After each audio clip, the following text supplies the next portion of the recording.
It's more battles of the American Revolution, this time the Battle of Guilford Courthouse. Obviously the map looks a lot different. This is a sort of early spring, late winter engagement in March 1781.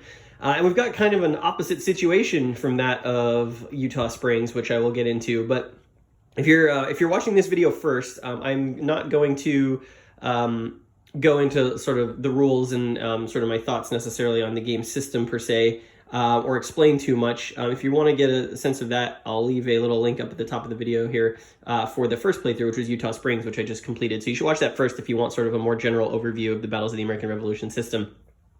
We're just going to dive right into Guilford Courthouse here. I'm excited to play this. So this, like I said, spring 1781. As you can see, the United States, the Americans, well, they're not the United States yet, I guess they're the Americans. They are lined up sort of in various lines of defense around Guilford Courthouse, which is right there, which is a victory point hex. You can see there's a control marker on it. There's a couple of those on the map. And you've got sort of the bulk of the Continental regular troops with Nathaniel Greene, some state troops there along that ridge, essentially on the road leading to the American Supply Depot to the north, about 12 miles. In front of that, you've got in the light blue, the North Carolina militia strung out along these woods. And then you've got a line of, the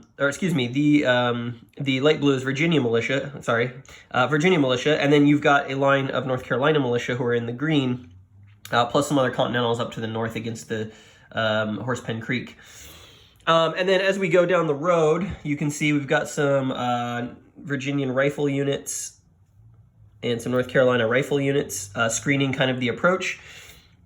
And then we've got what's called Lee's Vanguard, which are 4 units that the Americans have that have some special rules about them. But you've got some light infantry here.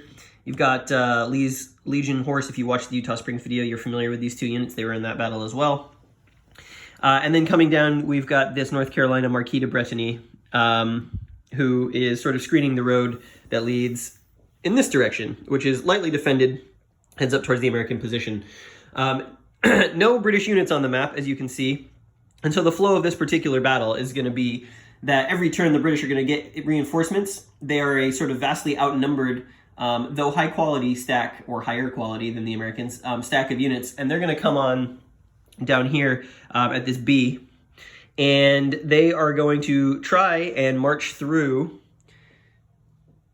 to Guilford Courthouse. And their objective, there's a couple ways they can win, but the instant win conditions would be if the British can break through these defensive lines and break through under this road and exit 6 strength points of units off the map at any one of these 4 hexes. That's an automatic victory for the British. They have successfully penetrated Greene's cordon and have marched on the supply depot for the American Southern Army. It's going to be a tall task. As you can see, the number of units on the board, number of units that the British get, not really equitable, although the British, I think, are slightly better. The other way that the British can win is if at the end of the game, they have 2 more victory points than the Americans. And victory points in this particular scenario are going to be primarily based around control of these 3 key locations. We've got this one here, this crossroads area here, and then of course Guilford Courthouse, which I showed you. Each one of those is going to be worth a victory point if they are taken and they start under control of the Americans. There's also additional victory points to be gained by killing or capturing leaders, especially Nathaniel Greene if the British can accomplish that, but also Eaton and Stevens down over here. And then for the British, we've got General General Cornwallis, and then O'Hara and some other sub-commanders. So basically, if the British don't have 2 or more victory points, if the scenario goes the whole length, then the Americans win, and if they do, then the British win. So it is going to be sort of a slugfest. Now, the British have sort of one consideration here, and that is which approach do they want to take to get to Guilford Courthouse. Obviously, the path of least resistance without units in the way is this road that goes along the north here, but as you can see, it's fairly well patrolled by the Americans. Got some cavalry here, like I mentioned, some light infantry. So they're going to be skirmishing all along the approach if that's the road, the way they decide to take. Down here, less lightly defended. This is the Marquis de Bretigny North Carolina unit. He's only able to defend. That's what the parentheses are on his combat value. He's not able to attack. And he's really the only thing defending this southern approach up this road. So the British are going to have to make a decision. Do they want to sort of advance their column and fight through the Americans up to this defensive line, as happened mostly historically? Or do they want to take an alternate route and go down this way and come up this side? Now, the disadvantage to coming up this way is that once they get to here, there's really rough terrain leading to Guilford Courthouse. They would have to come up along this road, potentially through these light woods. It's going to be slow going. It's going to give the Americans time to react, and suddenly the Americans might be in their rear, so they probably would have to leave a force somewhere in here to protect against that. Or they could split, and they could send some this way and some this way. Probably not the best idea because of their low numbers. They probably want to focus their force as much as possible. But it's a decision they have to make, and I'm not sure which way I'm going to go yet. I think it's going to depend on sort of how the opening engagements go, opening skirmishes. What else do I need to tell you? Oh, the other thing I should mention, these North Carolina militia units are pretty low quality, and so they don't really afford the British many points. They believe to get half a victory point for elimination or capture, they need to get, for every 2 that are eliminated or captured, the British get half a victory point. So, you know, it's not super worth their while to try and rack up the victory point wins against the North Carolinians. But the rest of the units behave normally. The other major rule here for the Americans, you would think, oh, well, why don't the Americans just march down the road and you know, eliminate the British before they can bring on their reinforcements? Well, the Americans are set up in a defensive posture. Greene had them in sort of a series of defensive lines to block the British approach, which he knew was coming. And therefore, every unit on the map, except for these 4, 1, 2, 3, 4, are not actually allowed to move until they come into contact with the British. So the British are going to have fairly unopposed march for the most, you know, for the opening turns of the game, and they are going to get to go first. And then once that happens, once first contact has been made, and that is defined in the rules as either a combat, a rifle fire, or a line of sight. So if you can see any infantry unit, so it excludes cavalry. And you can, if the British and the Americans can have a line of sight to a British unit, excluding light or infantry or mounted, then this marker on the track here goes 2 turns ahead. So it starts by default by turn 6. If the British have not approached the Americans, the Americans will be freed up. But if it happens before then, this marker goes 2 turns ahead, and then suddenly the rest of the army is able to move. So the British are going to want to delay the detection as long as possible. They're going to want to make sure that they're really only engaged with these 4 units or 4 stacks. To begin with, and really want to get their position set up before they actually fully engage and reveal themselves. And that's why this southern road might be an attractive option, because all of these woods here block line of sight, and they may be able to get up and threaten the left flank of Guilford Courthouse where there's minimal defense. So to me, that looks like a potential sort of strategy for the British, rather than try and fight their way through these units. But we'll have to see based on the reinforcements they get. I mean, on turn 1, the British are only getting a single cavalry unit. Turn 2, they're going to be getting, you know, a couple regulars. It's not really until turn 4 that we get the bulk of the main British force under Cornwallis, and so by that time this board may look very different. Both sides start at 14 morale, pretty even. The British start with a momentum shit. That should help them if they get a bad roll. And like I said, the British go first on turn 1, so I guess let's get cracking into this, and we'll see how it unfolds, and you can laugh at my strategic decisions. All right, so the first 3 turns here are almost done. It's super fast, as most of these games tend to be when you're doing an approach to kind of an engagement, like these games like to sort of simulate from the beginning.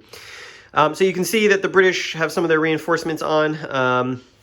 If we look down here, Tarleton, who is a cavalry demi-leader, he's been chasing the Marquis de Brittany sort of down this road. Marquis de Brittany does not want to engage for a number of reasons. One, it would be a 2-to-1 attack, plus another, he's got -1 morale, which would give Tarleton a +1 on the die roll. So Brittany is just kind of protecting the road up to this control point, and he has kind of taken up a position here between Caldwell School, Dillon's Mill, and Caldwell's house, it looks like, or the Caldwell neighborhood, it looks like, Caldwell family, I suppose. Behind this river ford, which will give a -1 DRM if Tarleton decides to attack there. He's kind of out of road here. If he continues down the Hillsborough Road, it doesn't really go anywhere, and then he's got all this rough terrain to contend with, and even if he decides to do that, there's not really a spot where he can get into somewhere advantageous. And so the Marquis de Brittany is just waiting here and will potentially force an attack if Tarleton decides to do that. So far, it's just kind of been a cavalry screen. There hasn't been an engagement. They've been chasing each other. This North Carolina rifle infantry unit has moved down from these crossroads, and he's going to attempt to back up to Brittany if he can get there.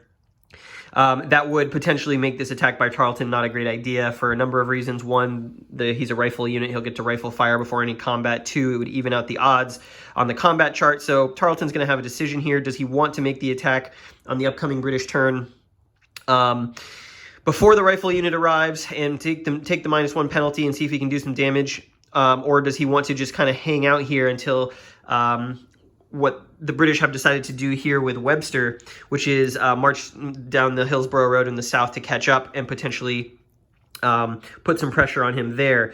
Webster is an okay leader, not the greatest, but he does come with the Royal Welsh Fusiliers and Von Bose's regiment, who is both pack a punch, but Von Bose in particular. They both have +1 morale, so any engagement that they potentially take part in is going to be pretty decisive given the lack of defense over here. So the British are going to have to make that call. Not quite sure. They may make an exploratory attack, see what the result is, and then based on that decide to wait or continue pushing. If they can grab this control hex before even really the battle begins, that would be good for them. On this side, we're about to actually have our first sort of shots fired of the scenario. These German Jaegers have moved up along with this light infantry through these woods, and the Harry Lee's legions and horse have decided that they were going to take up a position on this river. They kind of scouted down here before the reinforcements came on, but they didn't want to be caught out where they could be either surrounded, and they wanted to force an attack across this creek. Unfortunately, these light infantry were able to move through these woods pretty effectively, and so the horses took up a flank here on the river crossing. And these rifles have also moved down from the crossroads up here to provide support. They just couldn't make it in time. So we're about to have our first rifle fire of the game with these German Jaegers, and they're going to fire at Lee's horse. And the nice part is, in this game, the first rifle fire that a unit makes in a scenario gets a +1 DRM. On top of that, German Jaegers have a special special bonus, as it were, Straßfeuer. Straßfeuer, I think is how you say it in German. Street fire is basically what it's called. It's a technique that the Jaegers used historically. I won't get into like the details, but for game purposes, it allows them to roll their 2 hit die twice and see if they can hit on either one of them, which is quite good. So let's make that here. I realized in the last game I never showed you rifle fire. There's a host of modifiers, but basically it's 2 rolls. One to see if you hit, and then if you hit, you roll again to see what the effect is going to be. So this could be pretty pivotal in the opening moments of this sort of skirmishing here in the rifle fire phase. So first of all, the Jaegers have 1 SP, so they need to roll a 7 or higher in order to hit. DRMs, the target is not light infantry. However, the target is in a forest, so that's going to be -1.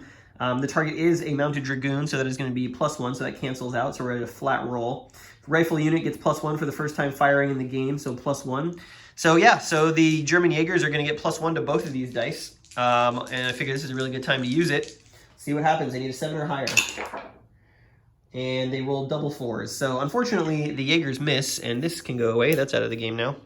The Jaegers miss on their rifle fire, and now we're going to move to the combat phase. So I'm going to resolve this combat, and we'll see how it pans out, and I'll be right back.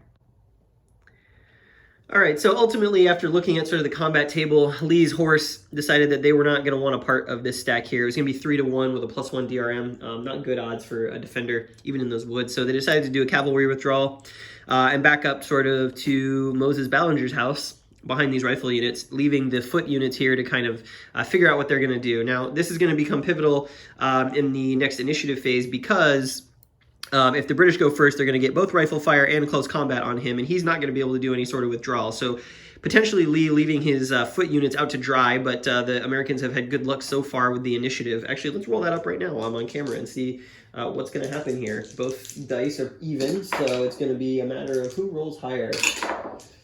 And in this case, the British just won initiative 9-0. So Lee's Legion foot, they may be in trouble. All right, so we've got the first real combat of the game here. As Cornwallis's column has come up this road, he's decided that he's going to come around from the west and across, and he split off a small detachment to the east to join Tarleton to see what they can do over there, and I'll take you over there in a minute. But there was an exchange before this combat begins. There's going to be 2. There's going to be Cornwallis's column here against Lee's light horse, and there's going to be this light British infantry against this militia rifle unit. Before that happened, the militia and the Jaegers exchanged volleys of rifle fire back and forth. The Jaegers didn't hit anything. The militia forced the Jaegers back deeper into these woods. But these light infantry managed to stand, and so there's going to be a fight here. I've already done the DRMs for this combat. That is going to be a 2-to-1 attack at +1 for the British, all told, after tactics and everything. Roll it up. That is a 6. That's a pretty good result. That is going to be a retreat, and that means that the Americans are going to have to retreat. They can't go here. They've got to go here probably, yeah, to Thomas Hunt's house. So he backed off. This light infantry moves into here. That is going to now throw a zone of control over these hexes. Cornwallis has a pretty big stack here. He's got 2nd Frasers and the 33rd, both of which are 3 strength units. The 33rd in particular, the +2 morale. Lee's light horse doesn't want any of that. So he's just going to do a cavalry withdrawal, and he's just going to go back 3. I believe he's allowed to go here because there's a unit there, potentially. 1, 2, 3. If not, he would end up here. Either way, cavalry withdrawal. He doesn't want to tangle. And Cornwallis is able to advance into Moses Ballinger's place. And that is actually going to trigger that line of sight to Cornwallis and to Leslie here is going to trigger the American Army release. And that is going to happen on turn 7. We're at the top of turn 5 right now, 10 a.m. So at noon, once Lee's scouts get back to the camp, that's going to free up the Americans to position their line, potentially move up, put some attack on. We'll see what they decide.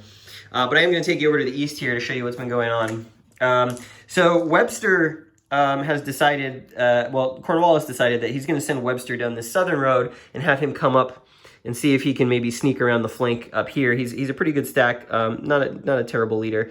Tarleton stopped up short. He was able to drive DeBretany off of this ford and was able to come across, but these North Carolina rifle units were able to make it down to this crossroads, and he didn't want to suffer rifle fire before attacking them. So he stopped up in these woods. He's waiting for Webster to bring up the rear, and then they might throw an attack in here.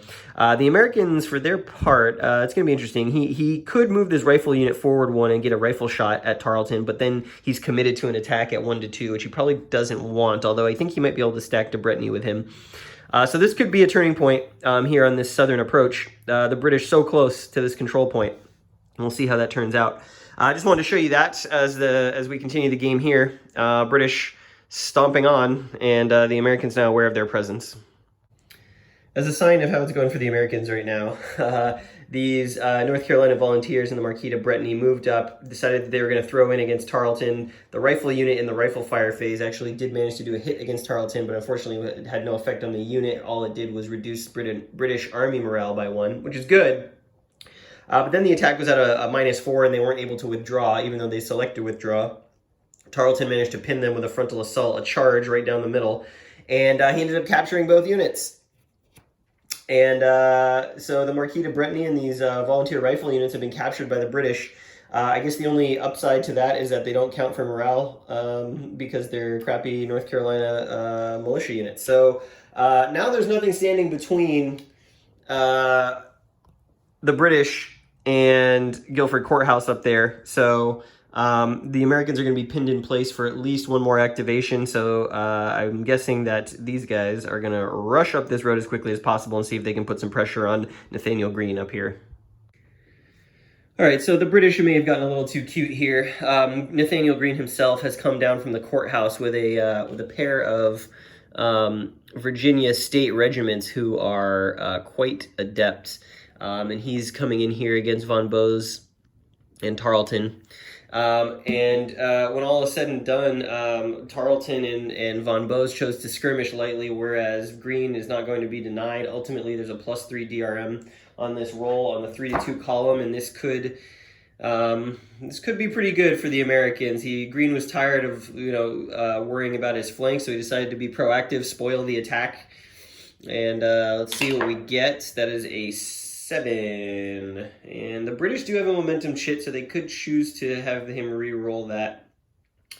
But the odds are that it would likely be worse if they did that. So they're going to take their D result. So That is going to be, von Bose's unit is going to be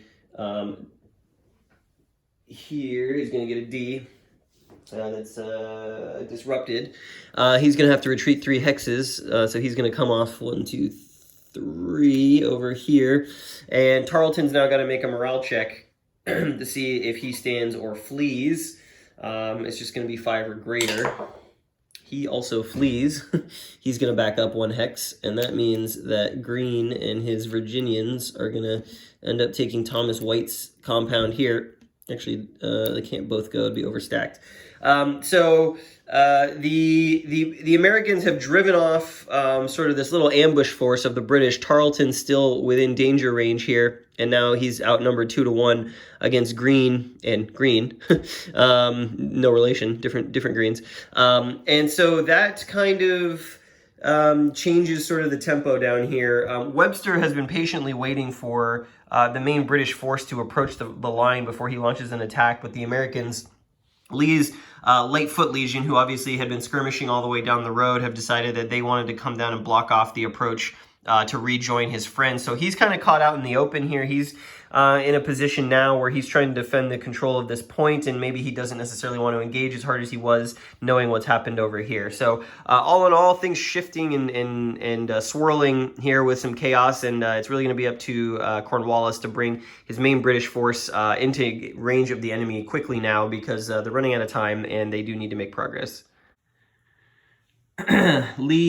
Lee's light horse, who had up until this point been doing a great job of just kind of screening and slowing down the advance of all of these British troops, finally got caught out with a British double turn, where they went second one turn and won initiative in the next turn. And after a cavalry withdrawal, he was forced to get engaged into a combat. He got pinned by this British light infantry unit along this road, and then the British surrounded him and just eliminated him. There's some dragoons on the way to try and rescue him, to get up there and join him, but unfortunately they're going to be too late. Lee's light horse eliminated on the march, and now it was as soon as the British got to this sort of clearing, and now, as you can see, we're approaching the main positions, and the British have staged themselves into a sort of flank ambush on each line.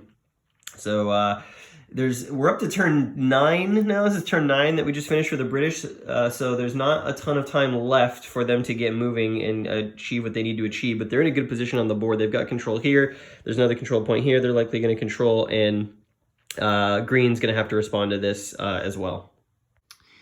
Well, the discipline and the power of the British Army is coming into play here. They were bumped up against this river. They eliminated the light infantry and militia unit that were, excuse me, yeah, there are 2 militia units. There was a rifle militia unit and a crappy North Carolina militia unit stacked with this artillery. Eliminated both in an attack across this river. The light infantry, sort of screening the British advance, managed to disrupt the dragoons here up the ridge and back. And so now most of the forces across the river. Meanwhile, O'Hara has split off to come down this road unopposed, and is now kind of trapped Lee's light foot here on this ridge line. They've got to get out of there if they can. Otherwise, O'Hara is going to launch an attack against him. But more importantly, the American morale has collapsed quite precipitously just in that one series of attacks.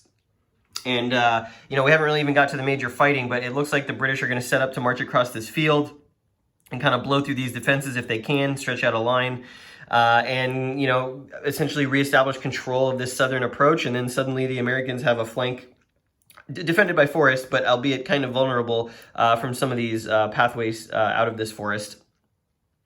And so not looking good for the Americans, and it's time to roll initiative. Let's see what happens. Americans could really use a win here. And they get it. So the Americans are going to go first. They're going to shore up the line, and we'll see what happens. All right, the British have made their move. They've spread out. They've put together a pretty dangerous-looking line here. They've got light infantry anchoring up in the north against some of these rifle units, these dragoons.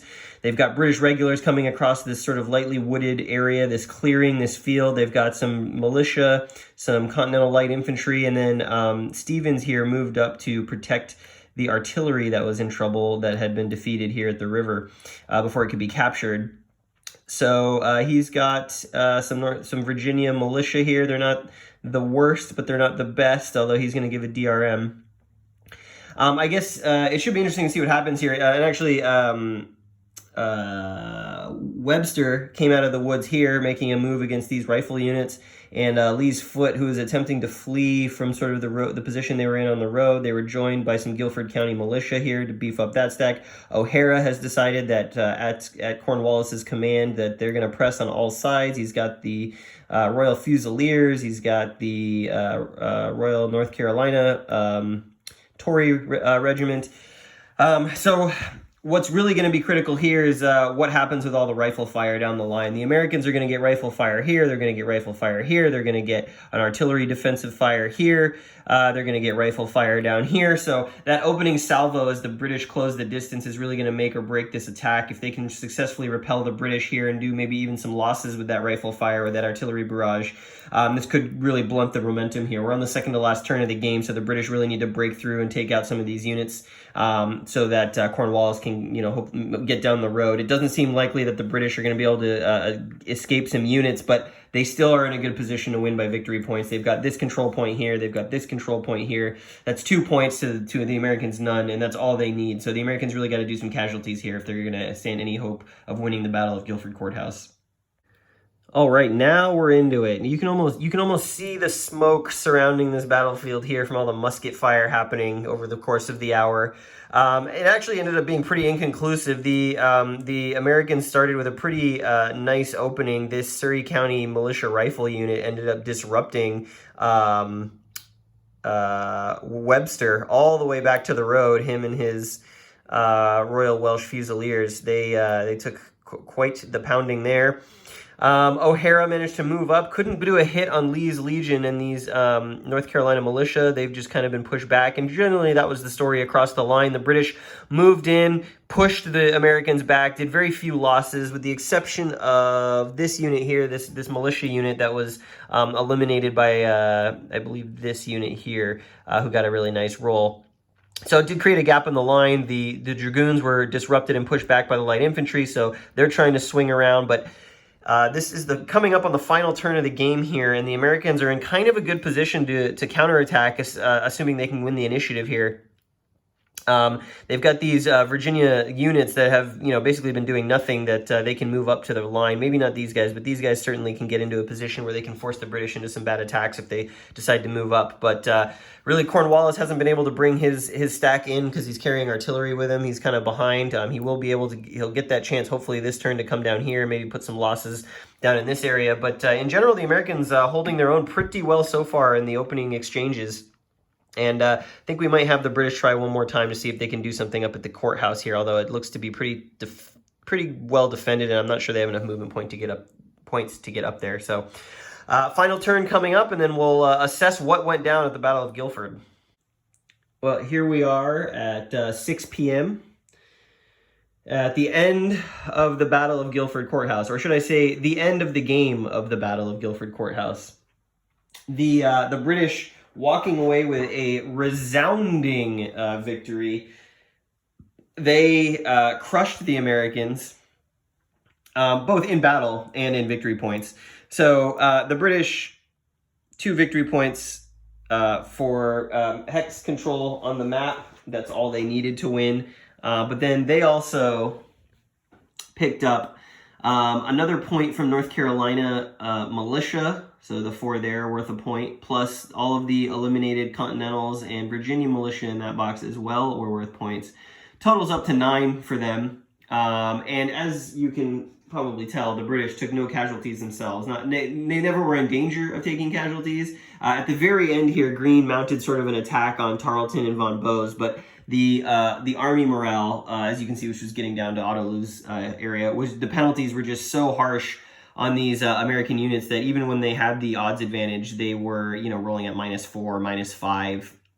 They were just trying to do anything they could to get one casualty in there, generate some momentum for themselves, and they just could never do it. They really the most effective thing that the Americans did in this game was in the opening, screening up this road with Lee's light horse and sort of light infantry units, just slowing down the march ultimately, this battle probably would have been a lot worse had the British not taken so long to get up this road. But when it came to the actual conflict, the overwhelming power of and discipline of the British Redcoats were the difference here. Their morale bonuses on units at +2, their leaders giving another morale bonus, was just too much for all of these crappy militia units to handle. I think really the only person who had the worst of it was Webster, who took some rifle fire and was disrupted for a turn. But other than that, the British kind of cruised to victory here. Once they got to this field, they just, as you can see, pushed the Americans off of it, disorganized their line. You've got disorganized American units all over the place. Guilford Courthouse is kind of panicked. If this game had gone a couple more turns, the British were just going to kind of steamroll over these guys. And so it was kind of a foregone conclusion at that point. The Americans, had they lasted that long, had their morale not declined to pure flee the field of battle territory, it was going to get ugly. So the British won this one pretty well. And this particular game is interesting because we really only got the full engagement in the last 3 turns or so. Most of the game was the British kind of marching along these roads, and they have a long way to go no matter which direction they take. They have a long way to go. The Americans don't get to do much for the most part. They've got the 4 units in the vanguard that they can kind of skirmish with, but in reality, they don't want to engage heavily or at full strength at any point while the British are marching, because the British units, especially these light infantry that they've got sort of preceding the column, are just better. And there's no reason that the Americans would ever want to proactively attack unless they can, unless the British player does something dumb. Tarleton versus the de Breteuil down here. De Breteuil is at such a severe disadvantage.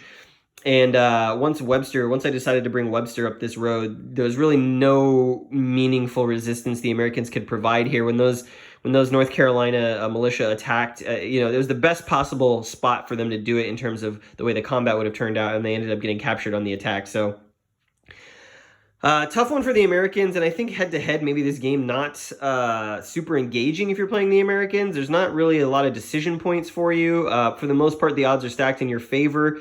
You've really got to wait for the British to make a mistake, and if they don't make a mistake, you are essentially probably going to lose the battle given the troop quality here. So maybe not the best 2-player game in the system, but I will say quite fun to play solo just to see how it unfolded. And the decision that the British make in the beginning, whether or not they go north, whether they go on the southern road, does have some impact in the way the battle turns out. I could definitely see, ultimately, if I had the British come south and come up this road, that the Americans definitely could have formed sort of a much tighter defensive line around these woods. It would have limited the British ability to spread out like this and really bring all their force to bear in a long line against the militia. So probably for the best that the British didn't do that, but the fact that they were threatening with some units up here was also a smart decision on the British part. They were able to capture this crossroads and never lose it again, and that basically was halfway to the victory threshold they needed, all things else in the game being equal. So,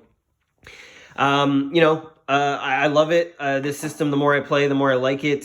Super low impact, super lightweight on the rules. Really fun to watch unfold, especially, again, I come back to the solo battle tactic thing. This adds that, unpredictability to each of the engagements, and sometimes units behave in a way that you wouldn't necessarily have them behave if you were in full control. And so that adds some interesting stuff. And that's Guilford Courthouse, Battles of the American Revolution. I am definitely going to be playing more of these. I actually own all of them. And so I am very curious to get into some of the other ones. Now that I've sort of gotten a feel for it and really understand it and can play these, knock these out, there's no reason for me not to be playing the other ones. I think the next one I might try, well, I can't play the card ones because those, you need another player for that unless you figure out a way to simulate the fog of war of the opponent's card hand. So probably not Pensacola. I might try Battle of Rhode Island. I also want to try Oriskany because I don't believe that one uses cards, and that one has Native Americans in it as well who have some special rules. So the guerrilla warfare stuff. So highly recommend this system. If you're looking for something about the American Revolution, you want something more heavier than Commands and Colors, that you can play really quickly, but tells a really interesting story and has some nice asymmetry. Doesn't matter which game in the series you're playing. You can't really do better than this right now, frankly, unless you go really high up in complexity and play something from Clash of Arms. So that was the Battle of Guilford Courthouse. Hope you enjoyed it. Ended up historically accurate, though maybe not in, the degree of the defeat here for Green, maybe not as bad in real life as it was in this game. I know that the British winning this battle was kind of a Pyrrhic victory for them. The Americans were able to inflict a number of losses to the army and kind of neuter Cornwallis's power in the south. That did not happen here. In fact, no British lost their lives. So you know, if you're a fan of Cornwallis, this went exactly how you would have want to have drawn it up and seen it. Next game, not sure what I'm going to do. Have some ideas, but you know, it might be more battles in the American Revolution. Who knows? Anyways, thanks for watching. Appreciate your comments, and you know, if you notice any mistakes and whatnot, please point them out. I will not get offended, I promise. And more to come soon.